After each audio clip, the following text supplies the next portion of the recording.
भगवान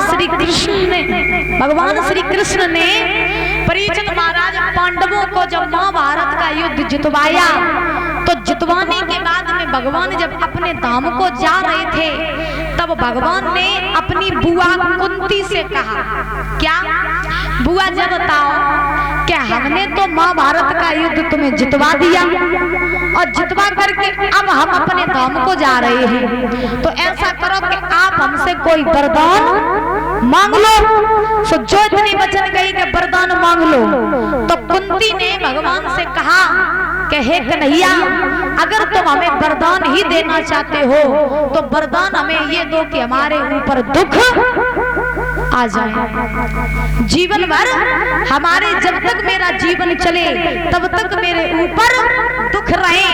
जो कुंती ने इतने वचन कहे तो भगवान बोले, बुआ तूने बचपन से लेकर के आज तक केवल और केवल दुखों को उठाया और फिर भी बुआ तू दुख मांग रही है, ऐसा क्या, ऐसी कौन सी बात है जो तू दुख मांग रही है? तब कुंती ने भगवान कन्हैया से कहा कि हे लाला कन्हैया, हम दुख तुमसे इसलिए मांग रहे हैं कि जब हमारे ऊपर दुख होते हैं तो दुख में हम तुम्हें याद करते रहते हैं, और जब हमारे ऊपर सुख अगर आ जाएंगे तो हम तुम्हें भूल जाएंगे, इसीलिए तुम हमें दुख दे दो। तब महाराज इस कहने का अभिप्राय कि जीवन का सबसे अच्छा होता है दुख। लोगों के ऊपर दुख आ जाते हैं तो महाराज लोग भगवान को दोष देने लगते हैं कि हम तो भगवान के इतने बड़े भक्त हैं फिर भी हमारे ऊपर इतने दुख हैं। परीक्षित महाराज अच्छा ही काम, आपसे ही बात पूछना चाहते हैं कि आपके घर में लड़का तो है, तो आप अपने बच्चों का बुरा चाहते हो या भला चाहते हो? भला चाहते हो। तो हम सब किसकी संतान है? किसकी संतान है? भगवान की संतान है। तो आप ही सोचो कि हम भगवान की संतान है और भगवान हमारा पिता है, तो भगवान हमारा बुरा चाहेगा या भला चाहेगा? भला चाहेगा कि नहीं चाहेगा? कहने का अभिप्राय कि भगवान कभी भी अपनी संतानों का बुरा नहीं चाहते हैं। तो ध्यान रखना, नंद और यशोदा जो थे ये पूर्व जन्म में बसु और धरा थे। यशोदा जो थी इसका नाम था धरा और नंद जो थे इनका नाम था बसु। ये भगवान के बड़े ही भक्त थे, लेकिन इनके घर में गरीबी बहुत थी, लेकिन गरीबी होने के बावजूद भी ये भगवान का नाम लेना नहीं छोड़ते थे। एक समय भगवान ने देखा कि ये बसु और धरा मेरे बहुत बड़े भक्त हैं, तो चलो चल करके इनकी परीक्षा लेनी चाहिए कि देखें इनके अंदर कितनी सहनशीलता है और ये हमारी भक्ति के प्रति कितने अटल हैं। सो जो महाराज भगवान ने ये वचन,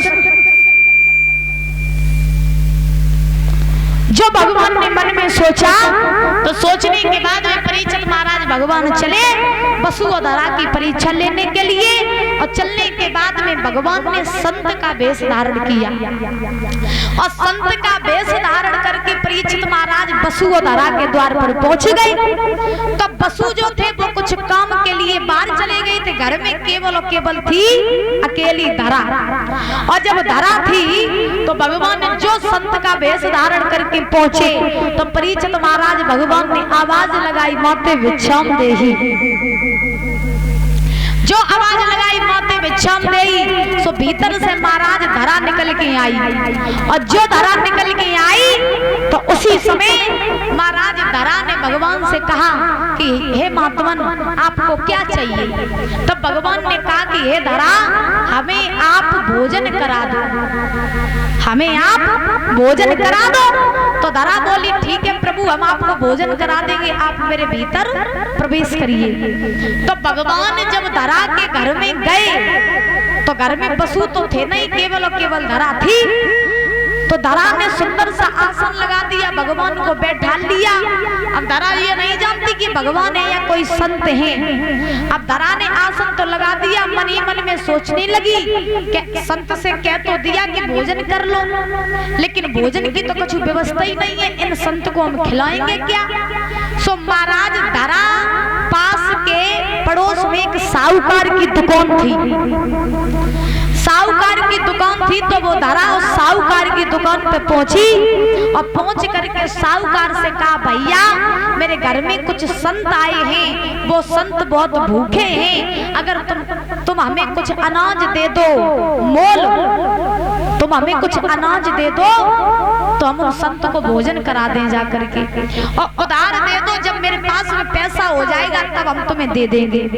सो जो धरा ने साहूकार से इतने वचन कहे तो परीक्षित महाराज, धरा इतनी सुंदर थी, इतनी सुंदर थी कि धरा की सुंदरता को देख करके वो साहूकार महाराज उसकी दृष्टि गलत हो गई, और जब साहूकार की दृष्टि गलत हो गई तो उस साहूकार की नजर पड़ी धरा के स्तनों की तरफ, और जब साहूकार की नजर धरा के स्तनों पर पड़ी तो साहूकार ने खुले शब्दों में कहा, धरा अगर तुझे अनाज चाहिए तो तू हमें ये स्तन दे दे, हम तुझे अनाज दे देंगे। तो देखो धरा कितनी बड़ी भगवान की भक्त थी परीक्षित महाराज, क्या धरा ने बिना सोचे समझे अपने दो स्तन काट करके उस साहूकार को दे दिए, और दे करके धरा अनाज लेकर के चल करके घर में आई, और आ करके मैया ने भोजन बनाया। महाराज रक्त से मैया लस्त पस्त हो गई, मैया ने भोजन बनाया, भोजन तैयार किया, और भोजन बना करके संत भगवान के सामने जो भोजन की थाली परोसी तो धरा के महाराज रक्त निकल रहा था। तो भगवान ने पूछा, धरा ये तुम्हारे रक्त क्यों निकल रहा है? तब धरा ने कहा, प्रभु पहले आप भोजन कर लीजिए तब हम आपको बताएंगे।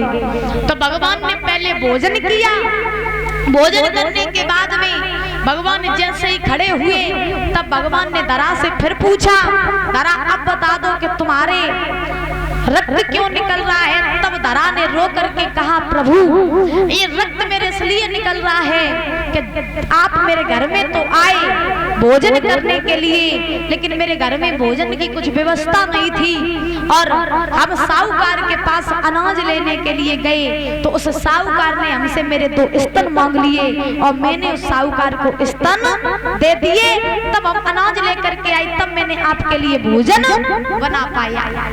जो इतने वचन कहे सोई भगवान समझ गए कि धरा भगवान की बहुत बड़ी भक्त है, सोई भगवान साक्षात वेश में खड़े हो गए और जवाब दिया, धरा आज तुमने मेरी खातिर उस साहूकार को अपने दो स्तन दान करके आई हो, जाओ हम तुम्हें ये वरदान देते हैं कि द्वापर युग जब आएगा तो हम तुम्हारे इन्हीं स्तनों का पान करेंगे।